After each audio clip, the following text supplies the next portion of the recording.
Hi, everybody. Happy President's Day. Today, I'm going to recap what happened in the trial of South Carolina versus Zachary Hughs, the Rose Petal murder cases. What happened on Friday? They had a half a day of testimony before the judge let them go for Valentine's Day after the state rested. Stay tuned after this video because you're not going to want to miss a thing.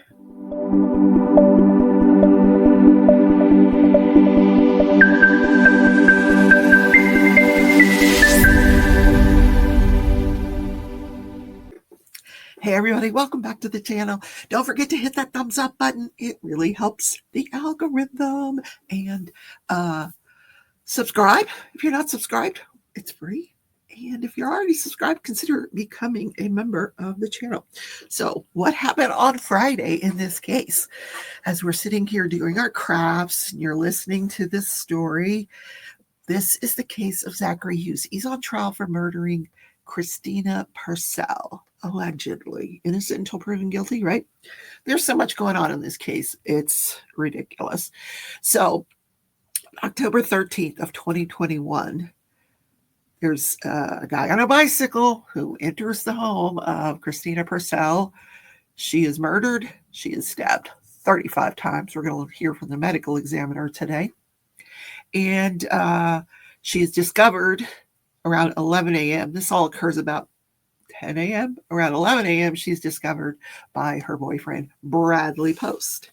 Now, at this time, she has custody of her daughter, 9-year-old. I'm not going to name her, but she's living with her sister, Tina, in this house. Now, in this house, at the crime scene, there are phones that are confiscated that resulted in the arrest of her fiance. The jury does not know why he was arrested, but now they know. He came in an orange jumpsuit to testify that he discovered her body.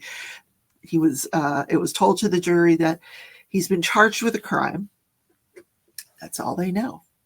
And they know that it had something to do with what was on his phone. Yep. But they're going to learn more today because in today's testimony, the defense is cross-examining the lead investigator. So this is where we learn that quite possibly Brad Post deleted or attempted to delete what was on his phone while he was standing at that crime scene after discovering her body. You know, people were kind of ignoring him because he's got on an outfit. He's all clean and pristine, and it doesn't look like he took place in this bloody crime scene. And they're, busy processing the crime scene. He's doing stuff on his phone. But 3 days later, on the 19th, they do confiscate his phone. So he's got 3 days to get rid of stuff on his phone. Although they have ways now of retrieving that stuff. And that's probably, the jury's going to learn, that's why he's sitting in jail. He also had a clone phone of Christina's. Okay.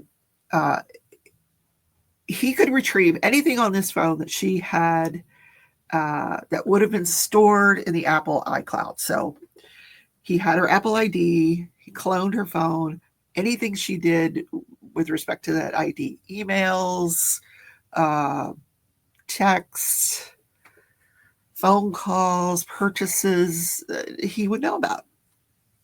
And he knew about where she was all the time using that app, where he could figure out where she was. That's creepy. No boyfriend of mine is ever going to have that information or ever had that information. That's none of their beeswax. Anyway, they also seized Bradley Post, the fiance's laptop on the 19th. Yeah. And following the seizure of the phone and the laptop, the child is placed in emergency custody with the state. So now the jury is like, okay, this man's in jail, but not for the murder. It's based on something that was found on his phone, possibly his computer. And following that, his daughter gets placed in emergency custody. But wait, there's more. During an interview with Tina, the sister, she said the child's bedroom was used as a playroom. She slept with her mom, and that Brad Post was there almost every day. So what do you think he's in jail for? We know what he's in jail for. Sexual exploitation of a minor. The jury doesn't know this, but I'm sure they're figuring it out. Anyway, so then a lot of the questioning turned to the Gladys Kravitz of the witnesses, the one that was sitting here having her coffee, looking out the window the morning of the murder, and she saw the face of the murderer on his bicycle. And but nobody interviews this woman or shows her a photo lineup ever. They never showed her a photo lineup, but they don't interview her for 3 years. So what that tells me is they didn't even find her credible. If they had, the lead investigator said, if anybody had told him that she said she saw this guy's face, he would have gone out there and interviewed her himself. And he didn't do that. And the reason this is important is because she's the one that sat up on the stand and said, that's the guy. Yes, that's him. I saw him. He was on the bicycle that morning by Christina's home. I didn't believe it when she said it. So there you have it. Anyway. Never showed a photo lineup. No. So it's not until she gets into the courtroom that she goes, oh, that's him. That's him. Yeah. Also, he pointed out on cross that we could tell, like, the person on the bicycle looked like it had to be. Now, the day before, they have trail camera footage of Zachary Hughs, and he is clean shaven.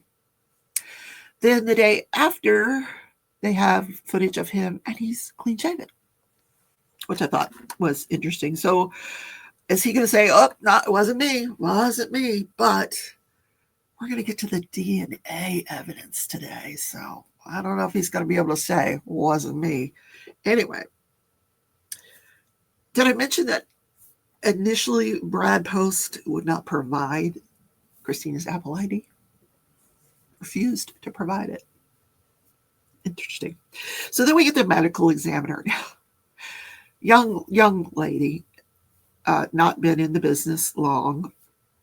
In fact, started her medical examiner career in this office in August of 2021 and did this autopsy in October of 2021. Brand spanking new. So 35 sharp force injuries, which she concluded have been done with a knife. That's as much as she can tell you. She can't tell you what kind of knife, whether it was more than one knife. She did say she didn't find any evidence that the knife may have broken at any point. Nothing was left in the wounds. But there were two different kinds of wounds, stabbing wounds and incised wounds. And she explained the difference. Stabbing wounds is like when it goes into the skin. Incised wounds is where it kind of goes across the skin. So, which tells me there was quite the battle that went on here. So I'm going to show you some diagrams that she filled in. On the arms, there were a total of 9 wounds. The stabbing wounds were to the top of the shoulder, the left upper chest, the left breast, which that one superficially penetrated the left lung. And then on the left side of her back, that penetrated the chest cavity, but none of the organs. The incised wounds were the right upper arm, posterior right forearm, left upper arm, and her left pinky. So those were all the defensive wounds. You know? Yeah. Then on her head and neck, she had a total of 24 sharp force injuries. 7 of them were stabbing wounds. 19 of them were incised, many very superficial. A lot around her right ear, both of her cheeks, and the right side of her neck. But also on the right side of her neck were these stab wounds, 2 of which penetrated her major arteries, the right internal jugular and the right internal carotid artery. That's what killed her. She bled out. And those 2 stab wounds. Those were the killer wounds. unfortunately. So she had some blunt force trauma on her as well from hitting different objects, like some bruising on her knee, right side of her face, her neck, right upper extremity. There was a little bit of a scrape there. There's some scrapes on her right cheek and neck. This all goes to my theory that there was quite the struggle. She put up a hell of a fight, this woman. And so the cause of death was classified as multiple sharp force injuries and the manner of death homicide. That's death by another, at the hands of another person.